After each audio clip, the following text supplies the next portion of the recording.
I wonder whether we can start this conversation by asking our audience to close their eyes for a second and just picture the idea of artificial intelligence. What is the first image that comes to your mind when you do this exercise? But how many of you have the image of a spider web or the image of a slime mold? This is the kind of pictures that we have tried to bring up in our work and in our book. Welcome to the WGSN Create Tomorrow podcast, which we've taken on the road to Hackney to visit Marco Poletto and Claudia Pasquero, architects, academics and co-founders of ecoLogicStudio. Partners in both work and life, Marco and Claudia met at Turin Polytechnic while studying engineering before attending London's Architectural Association.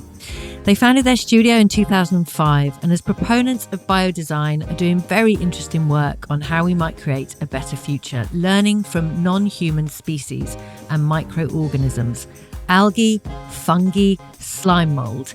Yes, you heard that right.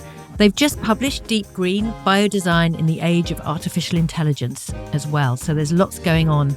And there's some very strange bubbling sounds going on that you can probably hear in the background. Thanks for having us to your studio, Marco and Claudia.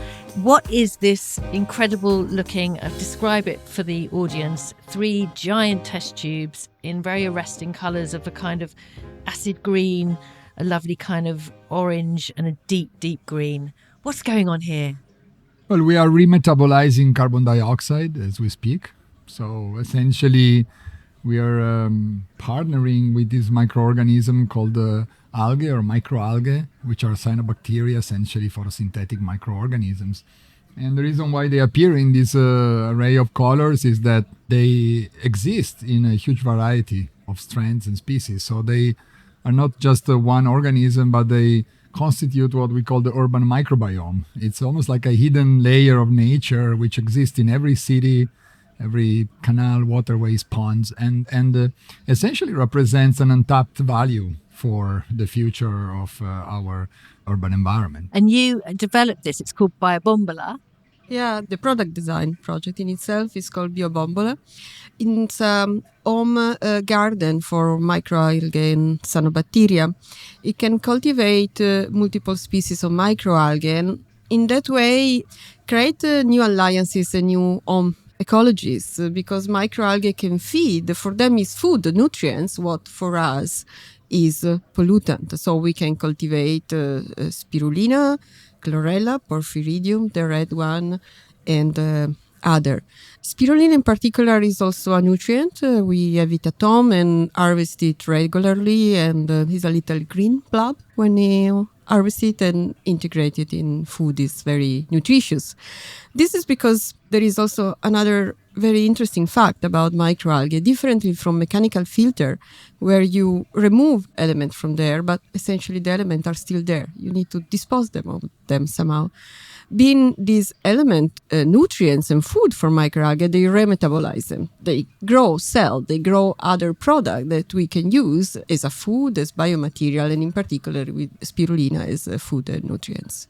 And I have to ask, what does it taste like? Because I know you've got 2 kids, and I think when I spoke to you during lockdown, you were eating it and there's a lot of protein in it. And something like this can produce, I think there's some incredible statistics in your book about how much you can produce from a bit of algae that a person needs each day. The taste of fresh spirulina is actually quite delicate, but it's got a little bit of a taste, I would say, of nutty and grass, because of the high amount of protein is similar to nuts in a way, and can be eaten fresh in a salad or integrated into the dough or pasta or bread or frittata. And other aspects, you talk about other types of algae as well. I understand some of them are good for things like beauty, and there's other ways they can be used. Algae is becoming this kind of superpower material, right? Yeah, I mean, it's just because they exist in such a variety of species. And let's not forget they are one of the oldest organisms on Earth. Like they are partially responsible for creating the atmosphere that we breathe, like starting photosynthesis when there was no other organisms around able to do that. So in a sense, they have evolved in billions of years, literally, and in that way they have developed what we call the biological intelligence, which in a sense means they can survive in pretty much any ecosystem or any condition, including highly polluted or challenging urban conditions, as well as glaciers or deserts. And so that means that they have developed different strategies to cope with these conditions, and they are able to metabolize different enzymes and to be able to cope with these conditions. And these turn to be, of course, useful to us. Now, of course, with biotechnology and so on, we are able to extract, we are able to utilize these substances in ways that it was not possible before. And that's why they are becoming more and more an important element of multiple industries, not only food, but nutraceutical and even medicines and biomaterials and so on. So there is a huge amount of applications that can come out of this. The question is, of course, which is the question that interests us, is how do we embed their growth and their cultivation in a new spatial framework so that they don't just become, let's say, another technological innovation in an industry that keeps operating in a sort of disconnected way from nature and from the urban fabric, but that we also create a new framework for them to be grown, cultivated, and eventually consumed, so that new type of circular processes, circular economies can emerge out of this. And that's where, in a sense, we think the biggest interest lies. They are very tiny organisms, so effectively one of these glass vessels that we have here, it's about 10 liters of algae growing them, and they are small enough to be housed pretty much anywhere. And for the algae, from the point of view of the algae, there is enough room, enough space in one of these vessels to create an entire habitat, an entire world for them to grow. So that means that we can essentially begin to embed them in the urban fabric in many different configurations, from building facades to interiors to public realm and so on. Cyber gardening is a great word, and it really kind of puts together, like your title of your book, Deep Green in a sort of a world of AI. I think what's really interesting in your book is when you talk about the fact that we've got this very sophisticated technical world now where we can measure our carbon footprint, and yet the actual measuring of the carbon footprint is increasing the carbon footprint, and that kind of trajectory that we're on. And obviously you're sort of tackling that with what you're doing, and the work you're doing is to kind of embed the bio and make it interconnected. I think for listeners, a really amazing thing that you did was your Biosynthetica architecture project. I'd love you to talk a little bit about that and explain it and describe how that looked, which was again using algae, and it was making a building completely self-sufficient, right, with its energy. So by sort of this amazing curtain that you draped over a facade. Can you talk about that a little bit? The word cyber gardening and connecting biology's intelligence is really to the point, because in cyber gardening we refer to cybernetic, and cybernetic is not only about technology, it's also a paradigm of communication. It's one of the branch of engineering that allows to integrate sensor and system that allow recognizing target. Was developed during the war, but then second order cybernetic was really about machine that were able to interact with human.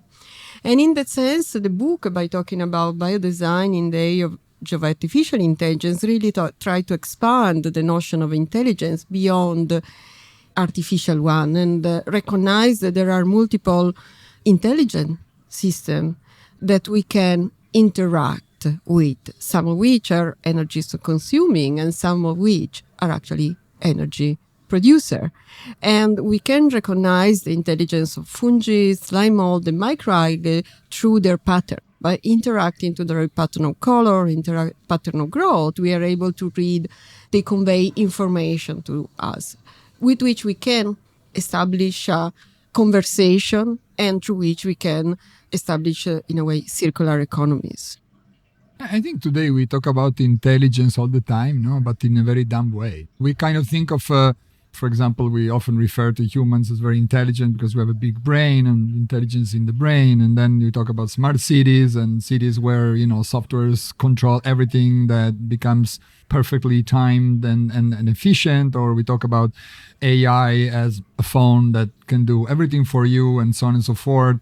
Or ChatGPT that writes for you. And I think the project like PhotoSynthetica, for example, it's really started also from this idea of questioning where we can find intelligence today, and what is intelligence in fact, and in a sense the possibility to embed organisms like microalgae on a building facade and make it responsive, make it alive, just seemed like a very interesting way for us to bring this paradigm of smart architecture, responsive architecture in a different milieu, like where all of a sudden the intelligence is not contained in a box or in an algorithm, but it's really about this exchange between different systems. In this case, when you have these thin layers of algae suspended in front of a building facade, all of a sudden they are not just a filter between the indoor and the outdoor, but also they become a biosensor in kind of changing color, in responding to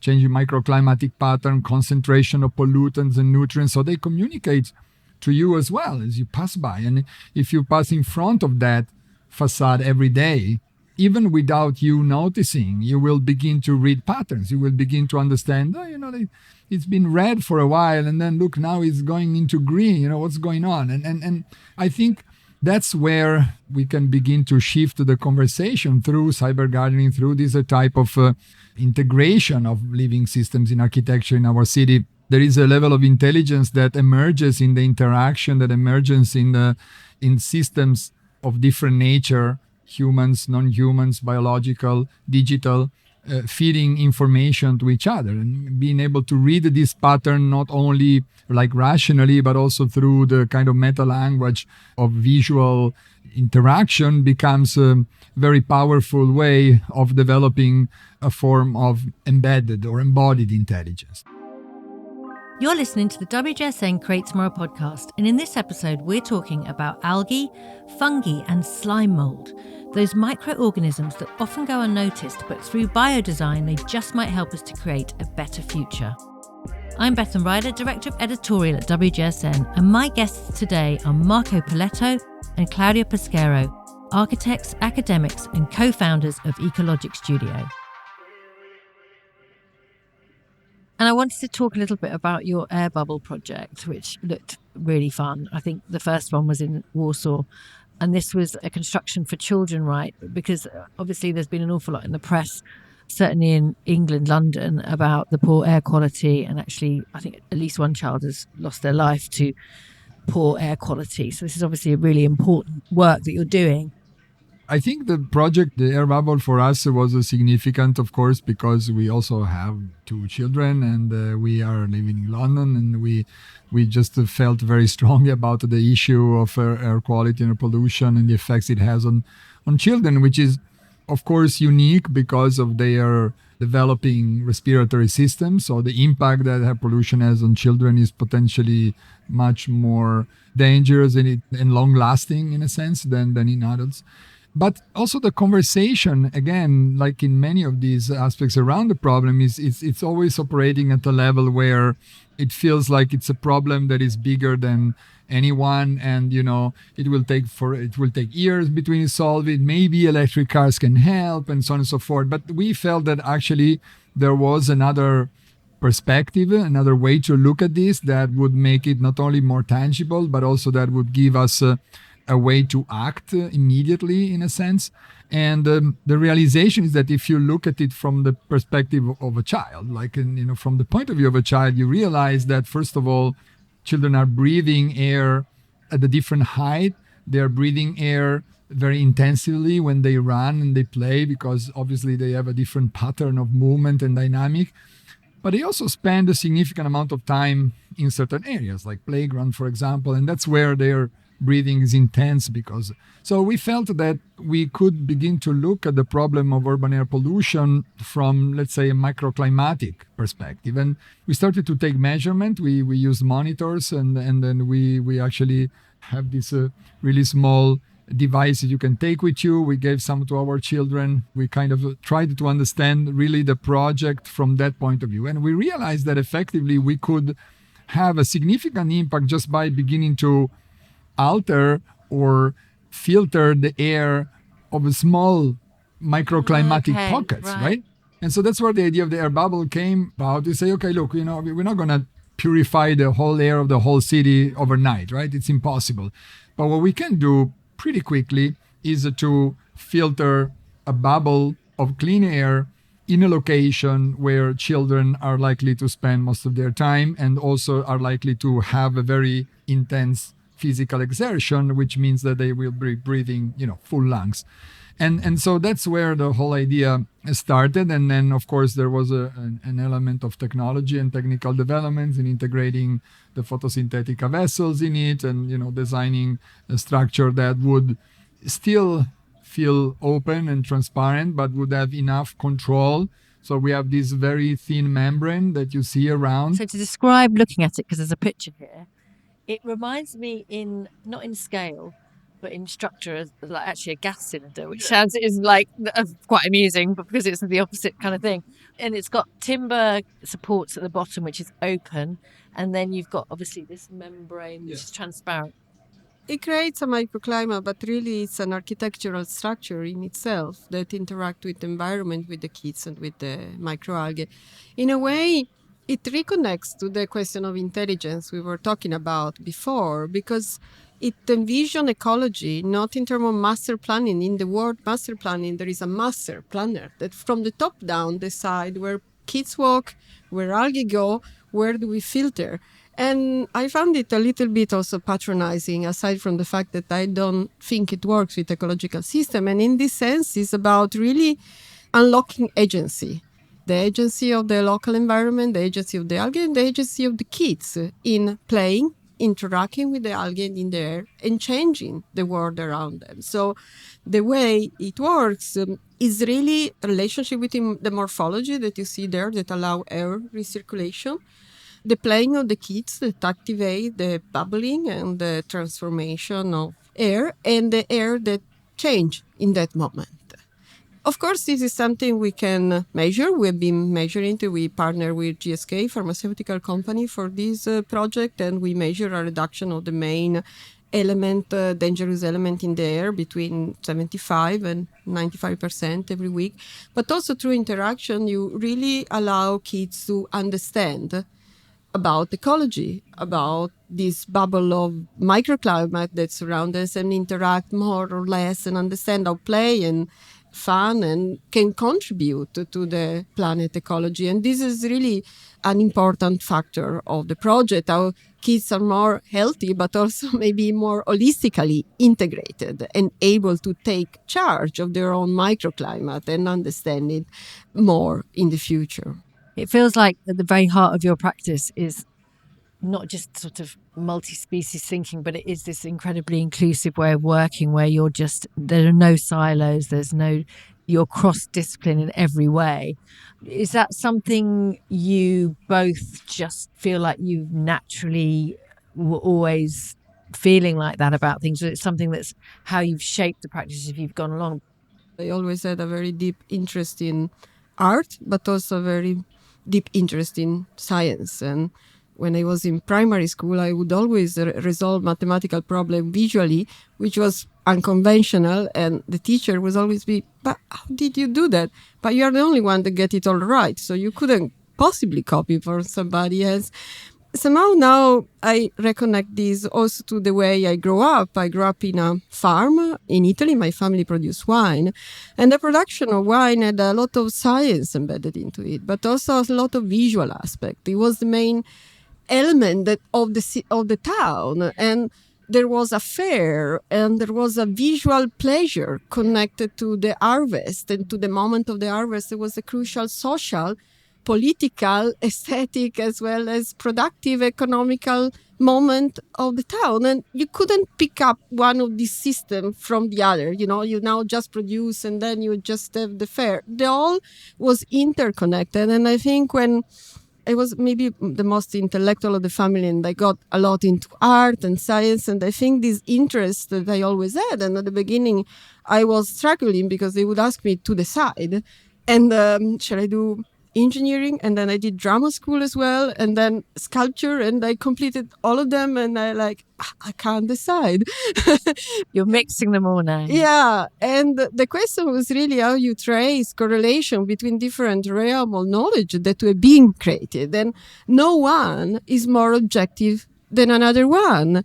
A flower, you can describe it through the algorithm that are behind its growth, the science, the biology, but also a drawing, a painting, a music. And no one of these descriptions is, in my opinion, more objective than the other. The flower ontologically remains the flower. And the question is that we need to use all our knowledge to read ecology and all our skills to interact with it and develop a different planet. Marco, how is slime mould going to actually help people and planet in the future and studying slime mould? Personally, I think slime mold is fascinating because it embodies these different levels at which we communicate with nature. So on one side, you can say it's a metaphor for living urban infrastructure. On the other side, it's a living algorithm. And, on the other end is a biological system. So we can, through interacting with slime mold, we can fluctuate between these different kind of understandings, and we can project that onto the design of our cities, or maybe even the design of a cloth or a dress or a medical instrument. And in that sense, it just becomes paradigm for us to look at a new type I of understand. So it's civilization. like the interconnectedness and the way that it learns and grows and how it adapts is how we could start to make a circular world in following that kind of interconnectedness. As for your studio, I know you've got your book, which is fantastic. What else is on the drawing board at the moment? Well, we just inaugurated a quite major exhibition in Chengdu as a part of the Art Biennale, which is showcasing one of our most, I think, pioneering sculptures to date, the Tree One, but it's also illustrating our vision about carbon neutral city of the future. How do we see that from our point of view? So this is, I think, it's been an exciting journey, and it is just open. So I'm pretty excited to share that. It will be there for a few months. So if someone buys Deep Green, Biodesign in the Age of Artificial Intelligence, what would you hope they would come away with the biggest learning from this? Start Cyberguard. Yeah, why not? So I think the book is conceived a little bit as a journey. I think the first chapter is almost like a white paper for how to cyber garden your surroundings in any different way. So it provides very tangible how-to descriptions and examples of applications of these technologies and in these principles. And then as you move along, the kind of cultural frameworks expand. So from the more hands-on project, you begin to dive into projects that become more and more speculative in terms of scale and framework, and towards the end really tries to establish a conversation about the nature of intelligence, and in that sense also, as I was saying before, about our own understanding of who we are and what is our position within the living world. And so ultimately, if our readers want to hang on and reach the end of the book, the idea is that they would begin to themselves contribute to this conversation in terms of who they feel they are and what is their position within society, the community, but also the living world at large. Thanks to my guests Marco and Claudia of ecoLogicStudio. Their book Deep Green, Biodesign in the Age of Artificial Intelligence is out now. If you're a WGSN subscriber, you'll find reports covering the very latest innovations in biodesign in our regular sustainability bulletins, and more speculative forecasts around design and architecture on our interiors and our insight platforms. And if you want to find out how to subscribe, head over to WGSN.com to discover how you can get access to our service. We're constantly publishing new content focusing on how we can design a brighter, better future for all of our industries. And these include food and drink, interiors, beauty, fashion, and consumer tech. You can subscribe to the Create Tomorrow podcast on all major platforms. And if you like what you've heard, why not leave us a rating and review on Apple Podcasts? We'll be back in 2 weeks for our next episode. In the meantime, you can catch the CEO of WGSN, Carla Busashi, next week on our other podcast, Lives of Tomorrow.